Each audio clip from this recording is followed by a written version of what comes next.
The broadcast is now starting. All attendees are in listen-only mode. Good afternoon. I am Mary Ogdahl. I'm the program manager for Sigler, and it's my pleasure to welcome you to a virtual edition of our Great Lakes Seminar Series, which is co-hosted by the Cooperative Institute for Great Lakes Research at the University of Michigan and the NOAA Great Lakes Environmental Research Laboratory. Today, we will be hearing from Max Herzog, who is a program manager with the Cleveland Water Alliance. He is currently working on next generation water technology and intelligent water systems. In his 3 years with the Cleveland Water Alliance, Max has spearheaded and contributed to regional innovation initiatives that activated over 50 entrepreneurial water solutions and 100 stakeholder organizations from Windsor to Buffalo.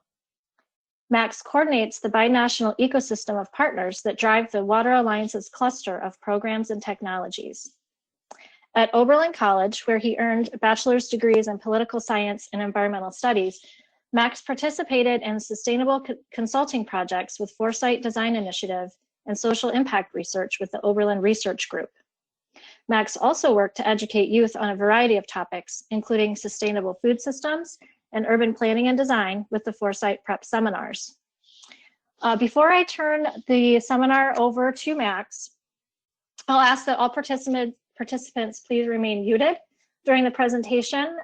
As we go, if questions come to mind, feel free to type those into the question box, and I will read those to Max during our Q&A session after his talk.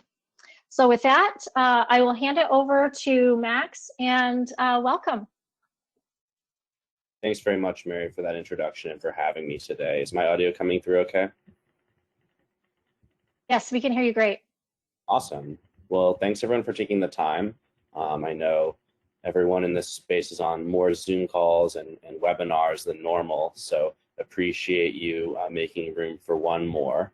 Hopefully you find the content that we go over here interesting, and particularly if you're based somewhere across the Lake Erie Basin, I'll be very interested to hear if there are ways that you might like to support or collaborate on some of these projects moving forward. So just to flesh out that introduction a little bit or to follow up on it, I am Max Herzog. I'm a program manager with Cleveland Water Alliance. For those who aren't familiar with us and our work, we're a nonprofit economic development organization based in Cleveland in Northeast Ohio, but working across the Lake Erie region. And our work is really focused on the intersection between technology innovation and water resources. So we're really interested in how new technologies can help Lake Erie communities address their water-related challenges, as well as how water-based technology innovation and commercialization can drive economic development and a cluster of economic activity across the Lake Erie region. What I'm going to be focusing on today is a lot of our efforts around data and monitoring in Lake Erie, which we sort of refer to under this umbrella term of the Smart Lake Erie Initiative. But I'm happy to speak more to some of our other programs and any other topics of interest in the Q&A at the end. We should have plenty of time to hear from you guys and your interests as we wrap up. So before we're diving into the Smart Lake Erie Initiative, I think it's important to acknowledge sort of where this series of efforts comes from. And for us in the Lake Erie region, the real turning point moment that generated a lot of the activity that's resulted in these projects took place in Toledo, Ohio on August 5th in 2014. For those of you based in the Lake Erie region or even the Great Lakes region, this date is likely familiar to you. And for those who aren't, you may be familiar with the events of that day. On that day in Toledo, residents woke up to see the water in their Great Lake, Lake Erie, looking like this, choked full of what we call harmful algae, a toxic bacteria that can be harmful to human health as well as the ecosystem. Now, this is not an uncommon occurrence in Lake Erie, and particularly in the Western Basin, at the heart of which Toledo is situated. But this day was unusual in that this toxic material was actually able to infiltrate past the drinking water treatment train. And you can see in the picture in the upper right here, actually the water intake for Toledo, situated a couple miles offshore. On this day, harmful algae bloom affected water was able to get through that intake and through the treatment train undetected. And so the county of Lucas County, the county in which Toledo is based, as well as surrounding counties, had to actually issue a do not drink warning to their residents, I believe for the first time in history. And this is really a very impactful event. Over the next 3 days, roughly 500,000 people across these 3 counties did not have access to public fresh water for drinking, bathing, or any other purposes. As you can imagine, for those folks, again, who might not be familiar with this event, this had some pretty far-reaching consequences, not just in terms of immediate water access, but in terms of folks' trust in public water systems and how we perceive the safety and resiliency of those systems. And it really shed a spotlight on harmful algae blooms, which is a challenge not just in Toledo, but across the Lake Erie region. It's been estimated that over the next 30 years, harmful algae blooms will have a negative net economic impact on the Lake Erie region of $1.5 billion. These were numbers that came out of a study commissioned by the International Joint Commission, I believe in 2015. And there have been many folks since that time that have said this number really underestimates significantly the negative economic potential of harmful algae blooms. And the impact of this has really precipitated some bold agenda setting by regional government entities. The state of Ohio, the state of Michigan, and the province of Ontario, which all border the western basin of Lake Erie, where the epicenter of this issue is, have set this goal of reducing phosphorus pollution, phosphorus being the primary nutrient additive that drives this issue, by 40% by 2025. However, there's a consistent challenge around pushing towards this goal.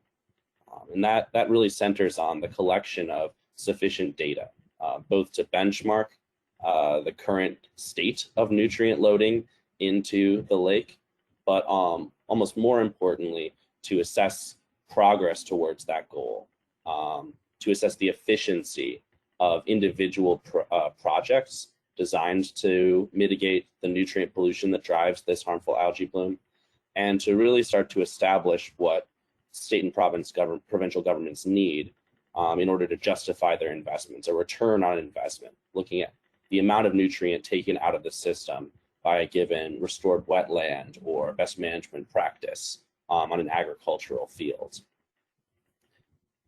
And so this is really, this need for increased granularity and specificity of nutrient data and data around harmful algae blooms is really what spawned for us the idea of the smart lake. And this is really, for us at Cleveland Water Alliance, an evolution of some of the philosophies and core technologies that have been deployed with great success in the smart city space across the world, in systems such as energy or traffic management, and even air quality. And so as we understand the smart lake, it's taking things like distributed real-time sensing, big data analytics, and for community benefit, and applying those core technologies and philosophies to surface water management. And the goal here is really to create a new breed of what we would call smart and connected infrastructure, a set of sensors and other data collection devices that enable intelligent regional management of our water resources by the full set of cross-sector institutions and communities that have a stake in it. In a lot of ways, this pushes beyond what could be called a smart cities strategy and looks towards what smart region could mean for the Lake Erie region and its water resources. So this is sort of the lofty goal that came from this really large challenge that our region faces. And so to dive a little bit deeper into what we mean by a smart lake, I'll unpack things in kind of 3 main categories. And these categories translate generally across other smart projects as well. not just those in the water space. So for those of you who are familiar with this term at all, it won't be surprising that the foundation of any smart lake is going to be the data that can be collected from that lake. And we look at data pretty broadly when talking about the future of Lake Erie. Obviously, it will involve those in situ sensors, often referred to as SONs, in the water space that are gathering real-time data on water quality and some of the physical parameters of that water body. And for those of you that work in this space, you'll likely have, in your field work encountered some of these sensors. Perhaps you use them or even contribute your data to the Great Lakes Observing System through this system. But these sensors really are an extremely important component, obviously, of the data that's available for a smart lake. However, there are also, other sources of data that are really important, particularly remote sensing and satellite imaging. So whether that's, remote sensing, collected by satellite or by drone flyovers or plane flyovers, there's a lot of information that can be drawn from visual analysis of what the lake and its tributaries look like. That's a really important input in terms of raw data. And then, of course, there's what a lot of folks in the research community are really deeply engaged in, which is this robust system of grab sampling, taking of physical water quality samples and analysis in the lab, where you get some of the most robust and validated data available. And of course, these sorts of efforts are also undertaken by many groups that rely on volunteer water quality monitoring or citizen science. And one more component of data here that I could mention is modeling. Things that aren't necessarily raw data that are collected in the environment, but that maybe leverage that data to generate outputs that can still be considered, primary source in terms of decision making. So there's the data component, which forms really the basis of the smart lake. But then there's a transformation that needs to happen with that data. There's a big difference between having a data-rich lake and having a smart lake. And that really starts with turning these raw data streams into usable information. And this can look like many different things, from sort of the analytics and visualizations components that start to draw meaning out of that raw data, to different platforms that face different users, delivering notifications for when action needs to be taken, or providing sort of an overarching dashboard that can be monitored. And this really pushes towards that third component, which breaks out of the technology and information space and into how different end users can use this information to influence or manage the health of our lake, and really determining who these stakeholders are, what kinds of actions they can take to manage our water quality is really fundamental to the way that we set up what a smart lake may look like. When you're considering an end product that might focus on a drinking water utility operator, you're thinking about developing something quite different than something that you might develop, for example, a municipal beach manager or a volunteer water quality monitoring organization or watershed group. So these are really the three kind of key components that we think about when we think about a smart lake. And it's really different permutations and combinations of these components that result in some of the projects that I'll dive into here briefly, or in a moment. As I mentioned, sort of harmful algae blooms are really the driving issue set that have motivated us to pursue this path and this series of projects. Although there are other issues, obviously they can be addressed in this way. Harmful algae blooms have just consistently, for us in the Lake Erie region, been our most visible and public-facing water quality challenge. And so there's a lot of urgency around addressing it. And in looking at these dynamics, I'll briefly run through this. I assume most folks on the call are pretty familiar with the basic dynamics of harmful algal blooms.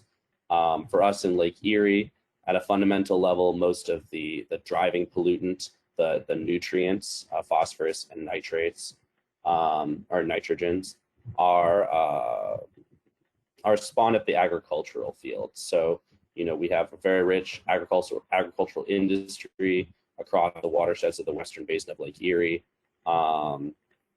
These folks are using additive fertilizers to increase their yield, a really kind of key component to having an economically viable agricultural business in this economy. And so these nutrients are added to the field, and during storm events, some of those nutrients will be picked up by rain and run off into ditches, streams, and gulches, eventually concentrated into larger bodies of water, and eventually deposited into the open Lake Erie for those folks in the Lake Erie Basin. And it's there that these nutrients drive the growth of cyanobacteria or blue-green algae, as well as some other forms of algae that can be hazardous as well. And that's kind of the primary drivers of this issue. And it's something that we see now on a yearly basis, generally during the summer following the primary agricultural season. So in thinking about this system and harmful algae blooms as a problem, we need to look at where can different smart and connected systems intervene in that system for positive impact. And we look at three kind of primary different locations: at the agricultural field, in the watersheds and in urban sewer sheds, and then in the open water itself. So I'll talk a little bit about, what we imagine solution to look like, and what we imagine sort of the smart lake to look like in each of these areas. So the opportunities obviously look quite different in each of these sort of geographic and systems pieces, but you'll see that they all kind of apply that same framework of data, information, and action. So working from the impact on up to the source, looking at open water, one of the fastest and most urgent things that the Lake Erie region really has done already and is continuing to improve is deliver warnings to communities about the oncoming harmful algae blooms. This started with things like a data quality sonde at the intake of plants like Toledo, so that never again will operators be taken unawares about the presence of harmful algae at their intake. And it's working back towards increased use of modeling and other forms of predictive data collection to warn in advance communities about oncoming economic and ecological impacts they might anticipate. The next area that we look at is rural and urban watersheds. And this is really where we focus on how can sensors, data collection be transformed into information that allows us to understand at a really deep level nutrient mitigation projects. How can we benchmark and then assess the effectiveness of a restored wetland, for example, and how can we use that data in an ongoing manner to adaptively manage the performance of that wetland to make sure that we're getting the most out of our investments in nutrient mitigation. And then, of course, we have to look all the way up to the edge of field and think about how can smart systems be used to control nutrient runoff at the source. And, a really big challenge there is often to make sure that these solutions deliver a return on investment for agricultural providers. And this is one of the areas that, we think we have a big opportunity to make a lot of progress, because for us, at least, we haven't been able to dive as deeply into this area. So we're pushing forward this work around the Smart Lake in a couple of different channels. As you've sort of seen, this is a big kind of overarching vision that we've crafted in collaboration with a large number of partners across the Lake Erie region. And we're trying to chip away at this big vision in a couple of different ways. The first is through innovation competitions. And if you've heard of us at Cleveland Water Alliance at all, you may have heard of our Erie Hack competition. We love to use the framework of innovation competitions to jumpstart conversations about where technology solutions can be impactful in our space, and also to identify and accelerate early stage technologies that may have impact. So we've seen a number of interesting solutions in the smart and connected water space come out of our Erie Hack competition, which is our broader regional Lake Erie innovation competition, where we work with teams across the region in 6 cities and have them run through a series of pitching competitions. So that's been a big accelerator of the work. We also ran in 2017, excuse me, a focused competition called Internet of H2O that dove deep into specifically nutrient monitoring, as well as the networking and data analytics components of monitoring those data, and deployed a couple of pilot technologies through that competition. We're also engaged in pursuing research funding to support this. Oh, sorry, there's some activity outside my window here, including with partners like Bowling Green State University, Ohio State, and Case Western Reserve University, and many others. There's a lot that we can learn about smart and connected systems in the environment, and particularly in the water space. As you might imagine, it's very different to talk about a distributed sensor network in a marine environment versus in a city. There's a lot more weathering and factors that need to be dealt with from the sensor resilience perspective. There's a lot of challenges because it's a large area with variable kind of blockages for network transmission, as well as something that you have to think about in terms of ship passage and those sorts of things. So there's a lot of ways that research into smart and connected systems can be advanced through this framework of the Smart Great Lake. And then finally, we're looking at concrete projects, actual deployments of sensors or implementation of analytics to solve water-related challenges across the Lake Erie region. And these are in collaboration with partners like the Great Lakes Observing System and Limnotech. And it's some of these projects that I'll dive a little bit deeper into, I think, just in a moment here. Yeah, so now I'm just going to take a moment to talk through some of the projects that we're currently engaged in this, under this kind of umbrella of the Smart Lake Erie initiative. And then we'll have plenty of time to have discussion about any questions that you might have about these individual projects, the overarching vision, or how it might apply to other areas. So this first project that we're talking about, where none of these are really like fixed program titles, but for the purpose of this presentation, we're referring to as Smart Telemetry for Open Water Networks.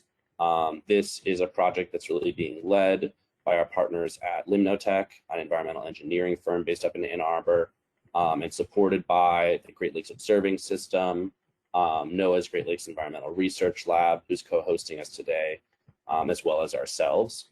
And this project is focused on standing up what's called LoRaWAN, or long-range wide area networks, to connect new and existing sensors across the region.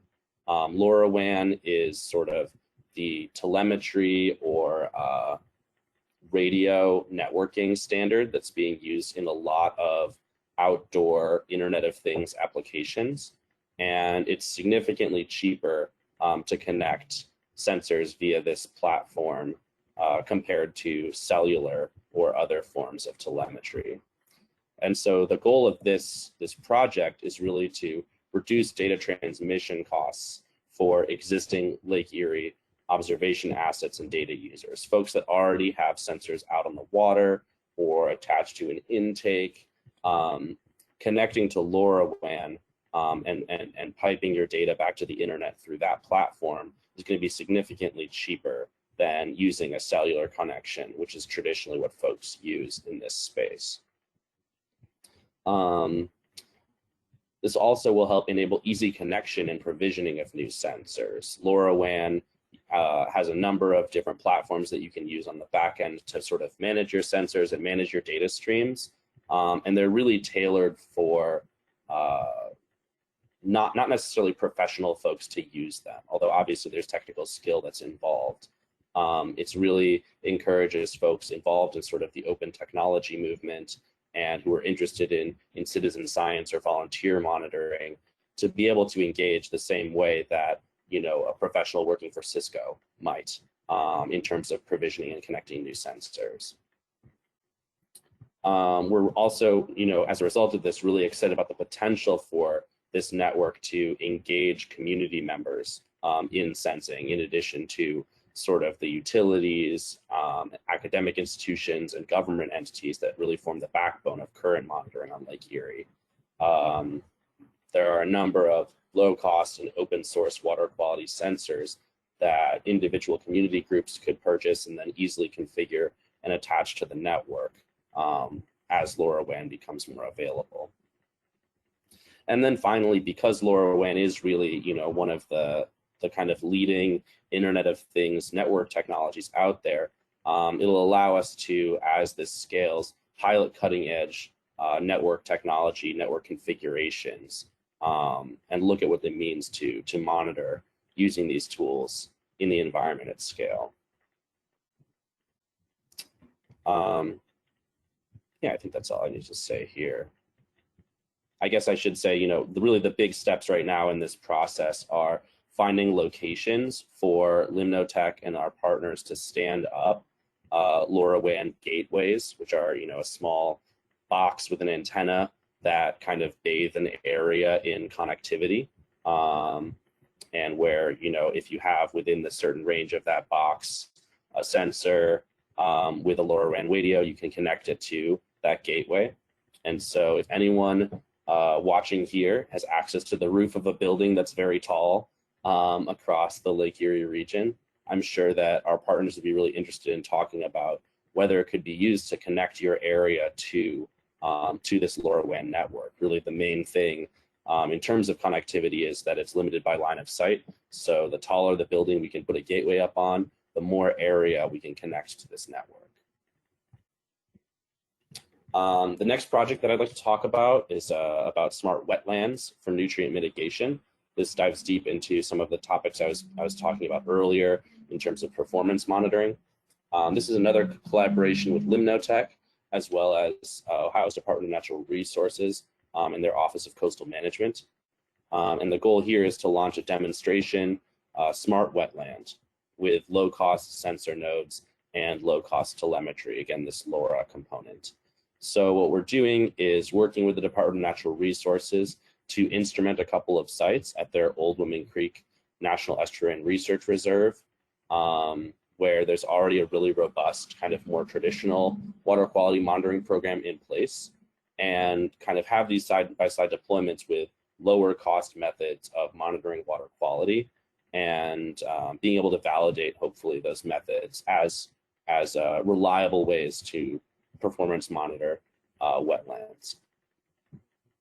So yeah, as I mentioned, we're building on this established Old Woman Creek monitoring system, where the goal here is to really position kind of these lower cost technologies as something that can be scaled across other wetland projects in Ohio and beyond. And this is particularly a large opportunity right now with the robustness of Governor DeWine's H2 Ohio program and their investment in the Office of Coastal Management's wetland restoration projects. And then also through the National Estuarine Research Reserve, which Old Woman Creek is a part of, there's an opportunity for scalability at the national level. There are 26 of these NAIR sites across the country, all in kind of coastal wetland areas. So there's potential transferability there. So the goal here is really to, show that low-cost sensing can be a decent stand-in for more resource-intensive, robust traditional monitoring programs, and thus enable, significant scale in terms of the kind of monitoring we're able to do of wetlands across the region.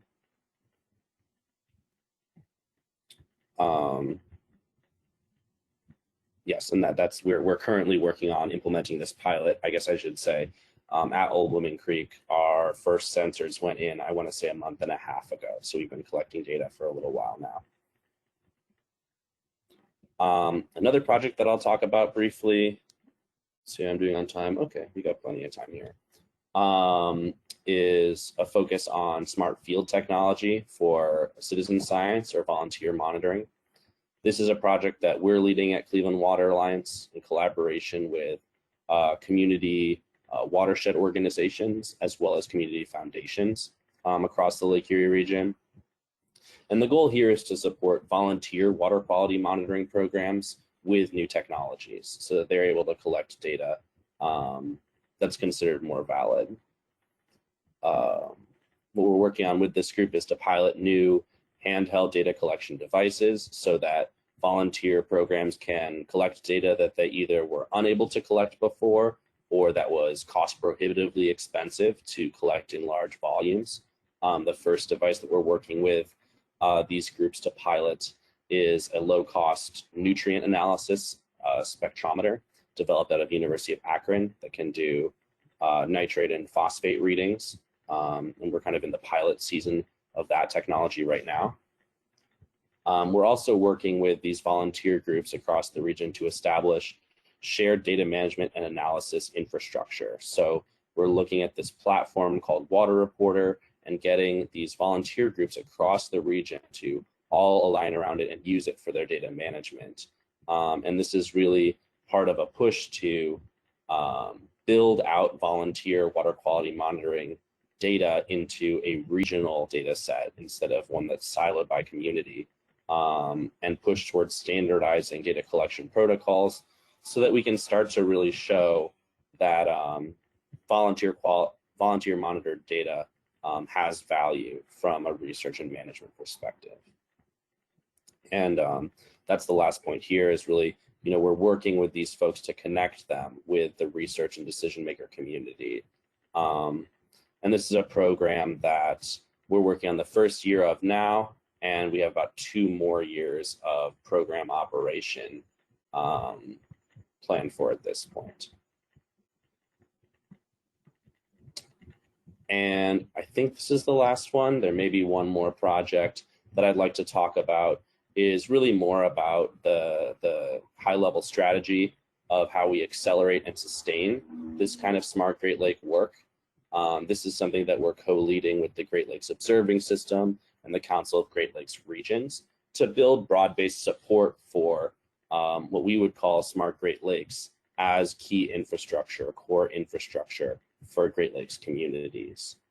So we're working through this collaboration to engage industry stakeholders, federal research and infrastructure partners, and really connect, a broad set of stakeholders as an ecosystem of supporters for this kind of work across the Great Lakes region, not just in Lake Erie, where we at Cleveland Water Alliance have been historically focused.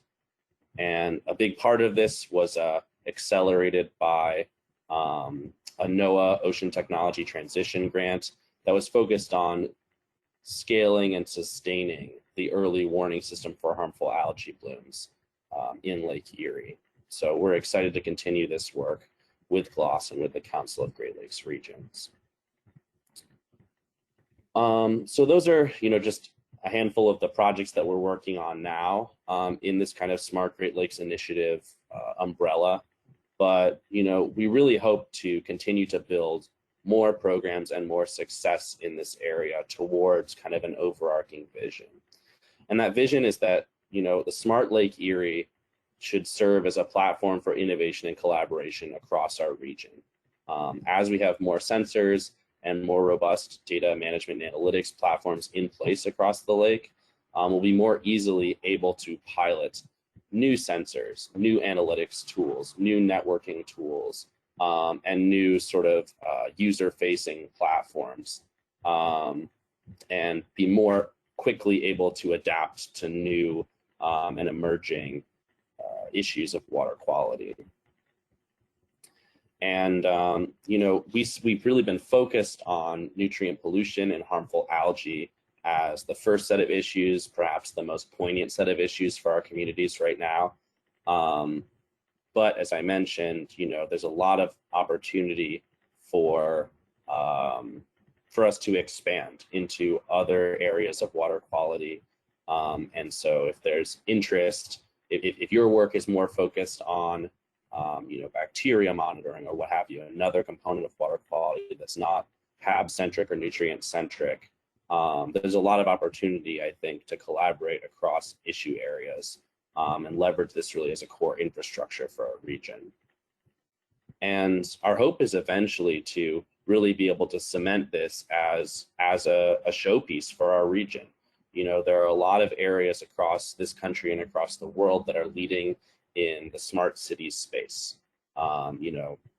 Those leaderships are already well cemented, but there aren't really communities that are truly leading in smart water, and particularly in smart surface water at the regional level. And so we hope that this can help catalyze increased collaboration between our communities and also really cement the Lake Erie region and the Great Lakes region as a leader in this area. So with that, I'd like to thank you all for taking the time again out of today to listen to my presentation. I think we have plenty of time for question and answers. And I just encourage any folks, particularly those of you based in the Lake Erie region in our partner communities, to reach out to me directly if you have questions that are unanswered, or if you have a particular area that you'd like to discuss further in terms of potential collaboration. So that, I would thank you all again for attending, and thank Mary and Sigler and Glurl for hosting me today. Great, thanks so much, Max, for the interesting talk. We have a few questions that have come into the question box, and please, everybody, if you have a question, feel free to type those in, and I will read them off to Max. So we have two questions that were submitted by Bill Schultz, and I will read you the first one. Bill asks, isn't there a simple opacity measure for the incoming and treated Toledo water? How could the algal bloom not be noticed easily and immediately? That's so a really looking great... at water clarity. Yeah, absolutely. That's a really great question, Bill. I honestly don't know the details of exactly how the 2014 event went unnoticed for some time. I do know that there is now in place monitoring infrastructure that renders it nearly impossible for that to happen again. In my understanding, the core parameters used to assess the presence of harmful algae blooms are visually based, but are based on monitoring for chlorophyll A and phycocyanin, which are two green pigments that blue-green algae have. So I'm not sure exactly if there was some sort of opacity measurement that was being taken in 2014 that for some reason didn't set off some sort of notification, or if that data wasn't being collected. But I do know that there is visual data that's being collected now to prevent that from happening in Toledo and in most Lake Erie utilities now at this point.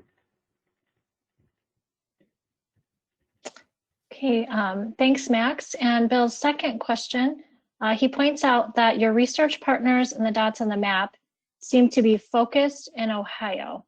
To what extent do they have a home field advantage?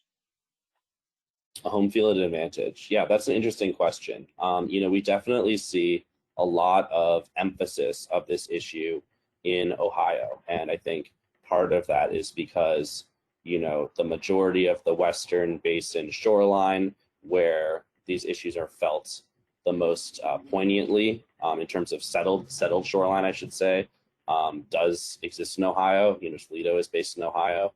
So that's certainly a component.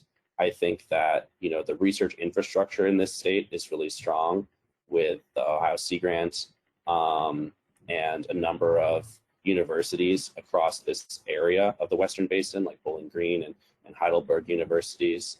I would say that there's really strong participation and contribution on the Michigan side in terms of research infrastructure. I mean, this session's being hosted by Sigler and Glurl, who I think really lead a lot in terms of the harmful algae bloom research. And I would say as we start to go west, east into Pennsylvania and New York, harmful algae blooms is certainly less of a focus in those states versus an Ohio or a Michigan, just because the issue has not become as poignant there yet. But that being said, we have had a lot of really positive response and collaboration around our Erie Hack programs, and probably most substantively for Smart Lake stuff around this Smart Citizen Science initiative. We're collaborating closely with folks in northern Chautauqua County, as well as in the greater Buffalo area on that project. So I'm really hopeful that we can continue to expand the collaborations across the state boundaries. And to push that one step further, I think there's always challenges with collaborating across national boundaries, and there is just kind of the reality that the U.S. shore of Lake Erie is more heavily settled than the Canadian side. But I have a lot of interest in figuring out how these collaborations and this work can be expanded into Ontario. And I know that there's great work going on at the University of Windsor around a lot of Lake Erie monitoring as well. So, I think to some extent you may be right that there's some home field advantage that Ohio may have in kind of these engagements. I think there are some drivers that might explain that, but I am really hopeful that this will continue to expand. One other component that might be worth mentioning is the fact that right now both the governor of Ohio is dedicating significant resources to Lake Erie water quality. Governor DeWine's H2 Ohio program is something that I think everyone involved in the Lake Erie space is pretty excited about right now. But Governor Whitmer in Michigan has also, shown a lot of commitment to water resources. Tending a little more to focus on the urban waters, obviously because of drivers with Flint and everything. But right now I'm just really excited about the way public opinion, government support, and the research community is focusing in on some of these efforts. I think there's a big opportunity for us to establish the kind of data infrastructure that we need to really adaptively manage this resource into the future.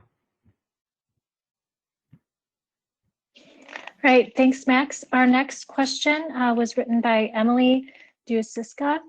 I might not have said her name properly, but she asks, how and when would you expect involvement from Canada to a Smart Lake Erie?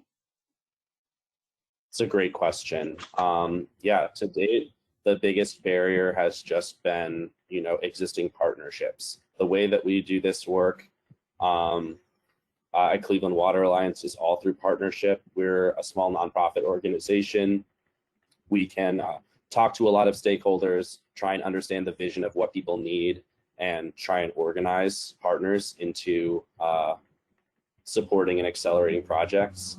And to date, we've had challenges outside of, I would say, Windsor. We have a lot of really strong partnerships, but across the northern shore, we don't have a lot of existing robust partnerships with Canadian entities. And so I would say, as soon as we can start having those conversations, the better. We're eager to, identify who our counterparts may be on the Canadian side and have those conversations about how we can partner. But to date, just because perhaps, again, to Bill's question, a bias of opportunity, because we're based in the US, we're based in Ohio, there are so many people doing this work on this side of the lake. That's where our attentions have been primarily focused.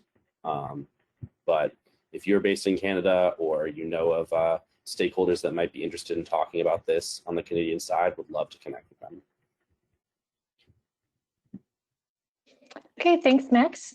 Next, we have a question from Ravi Chandranath Singathi, who asks, does CWA working on renewable and distributed synthesis of ammonia and fertilizer for farmers?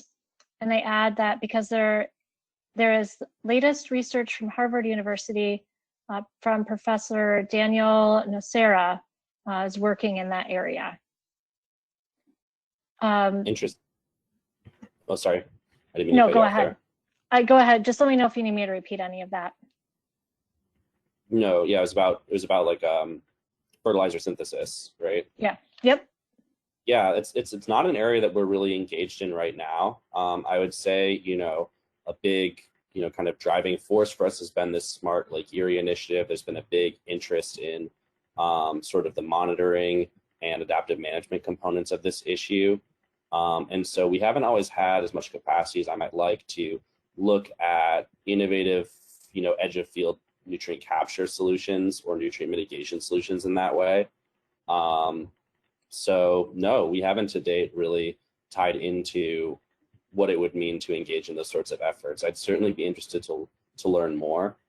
And that's perhaps all I could really say at this moment. We're really just starting to look more robustly at what it means to take these efforts up into the watersheds and engage with agricultural professionals.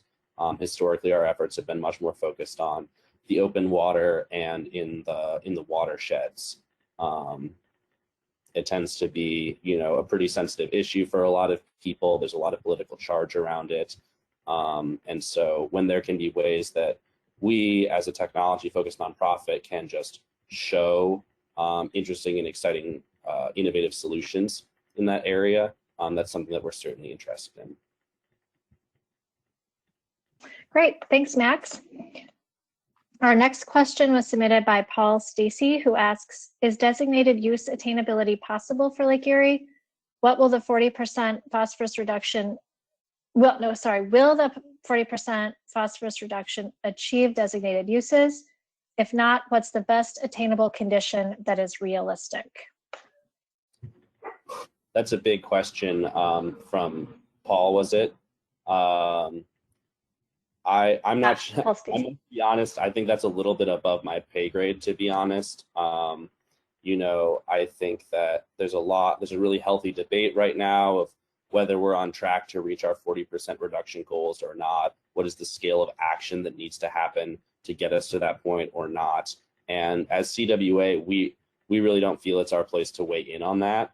What we want to do is make recommendations and advance projects that bring the best technology possible forward to help us get towards those goals and assess our progress towards those goals. But in terms of prioritizing which strategies the states take, or assessing or critiquing progress or lack thereof, that's not really our role.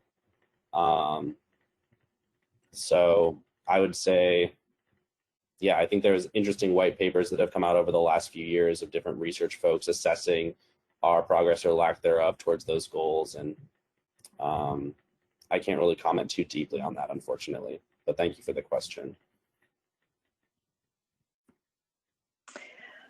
Okay, thanks, Max. Next question from Mark Middlebusher is, what obstacles need to be overcome for the US-Canada collaboration to be enhanced to benefit Lake Erie and the other Great Lakes? That's a really great question. I think in a lot of areas, US-Canadian collaboration has been quite strong. Obviously around just sort of the establishment of a general international policy framework for how we deal with the Great Lakes. That's been robust. One of the biggest challenges for us, approaching things from sort of a technology and innovation perspective, is that on the US side, we have a large number of relatively populous cities, relatively large universities, relatively large companies, and comparatively speaking, at least to our knowledge, the Ontario side of the lake is a little less dense with those sorts of resources.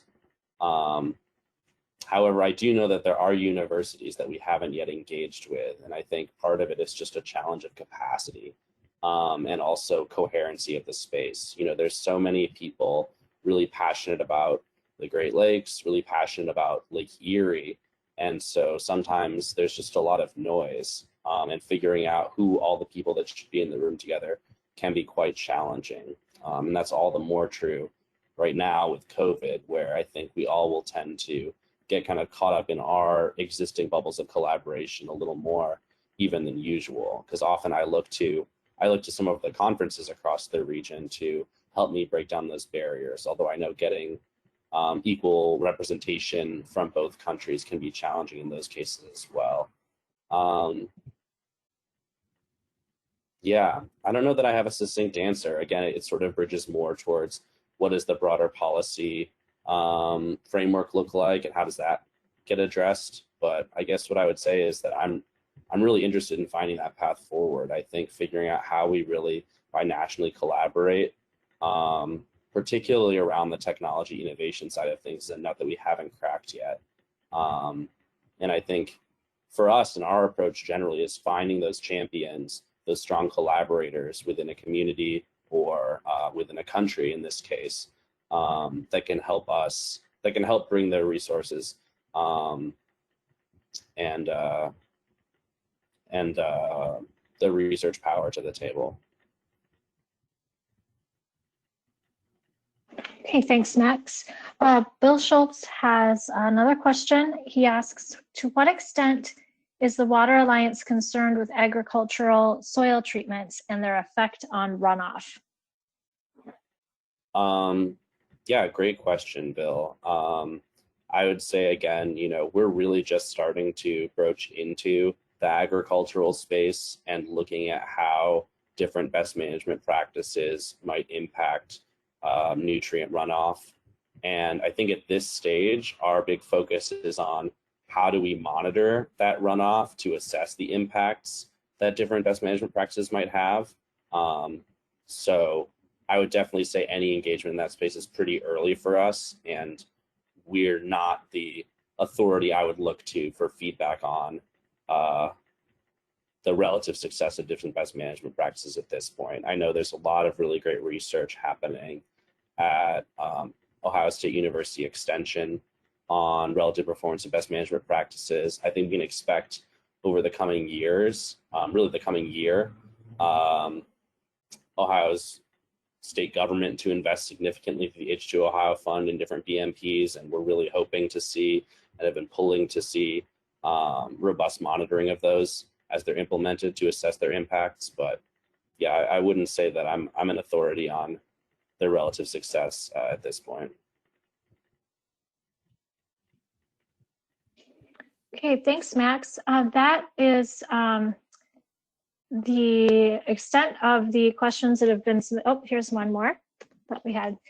Yeah, please, everybody, we have time for a few more questions, so feel free to send them in the question box as Max is answering this one. So David Porter says, I've read that climate change affects the intensity of Lake Erie algal blooms. Are there other measurable effects of greenhouse gas emissions on Lake Erie water quality? Interesting question. Yes, there are definitely, I would say the thing I know the most about are the climate impacts on harmful algal blooms, both with increasing water temperatures, warm. Part of the reason the Western Lake Erie Basin has such a consistent and robust bloom is not just that the agricultural sources are in that area, but also that it's significantly shallower than the Eastern Basin. And it's that warm water that really allows the algae to bloom. Also, with increased intensity of storm events, it's really, I think increasingly the research is showing that it's during intense storm events that a massive proportion of the nutrients that get into the lake are displaced. And so increased intensity of storm events is a huge driver for harmful algae blooms and is an effect of climate change. In terms of other impacts, I'm not really sure. I'm not aware whether, like water acidification is a similar concern as it is in the oceans in Lake Erie. That's something I should really look into more. I really appreciate you bringing that. Oh, I guess another concern that would be tied to increased storm events would be the concern of combined sewer overflows and sort of the bacterial loading associated with those. Although, most Lake Erie communities are doing work to address the concern of combined sewer overflow. Most of us have had them for a long time and have been under consent decree from the federal EPA. And so there's certainly investments in infrastructure to deal with those issues, but I think climate change could definitely be construed as a driver of sort of bacteria in the water through combined sewer overflows, and presumably increased warmth of water would also facilitate that, but I don't want to speak too out of turn there.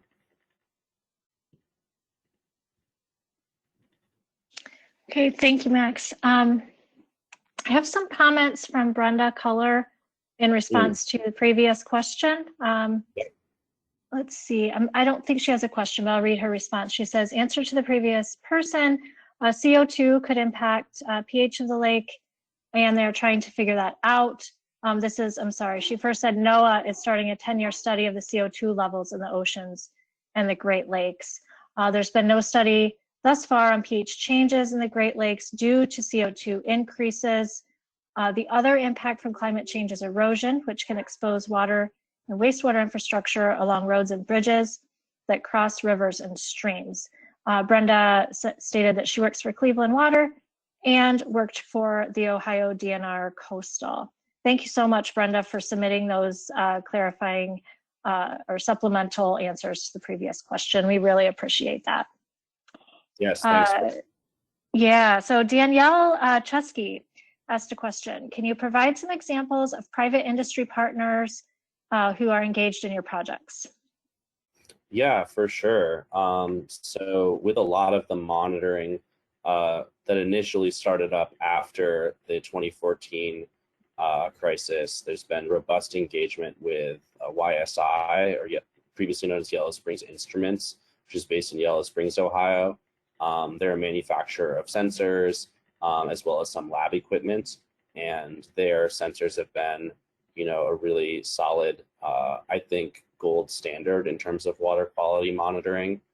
In terms of some of our other projects, a lot of the technical work on the Smart Watershed work, on the LoRaWAN network, have been led by private engineering firms like Limnotech.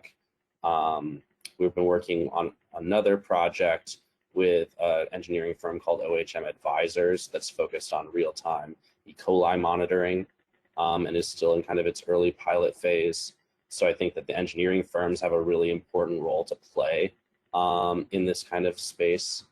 And then just in the develop of the data platforms and analytics tools, we're working, for example, through our Smart Citizen Science initiative with a group called the Chesapeake Commons, which is actually a nonprofit organization, but they are a technology company still that builds data platforms and technical tools. And one of the things that they've built is a data platform for volunteer management.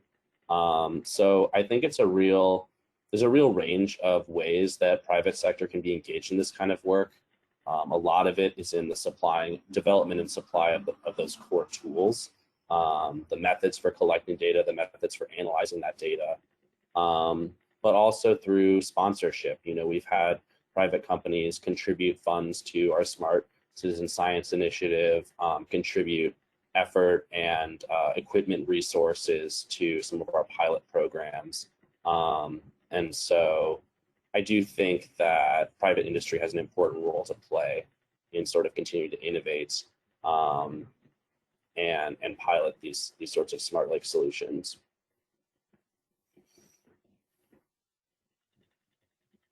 Great, thank you so much, Max. And I don't see any more questions being typed in, and we are just 1 minute shy of the end, so I don't think we've got time for another one anyway. Max, I want to thank you so much for the interesting and engaging presentation, for so generously answering all of our questions and spending this time with us today. Really great job, and we were happy to have you. Thank you so much. Thanks so much, Mary. Yeah, appreciate you having me, and to anyone on the call, if you weren't able to reach out with your question, or if something occurs to you later, please feel free to reach out to me at my email there on the screen. And thanks again for taking the time today. It was fun to spend this time with you all. Great. Have a good day, everybody, and thanks for attending.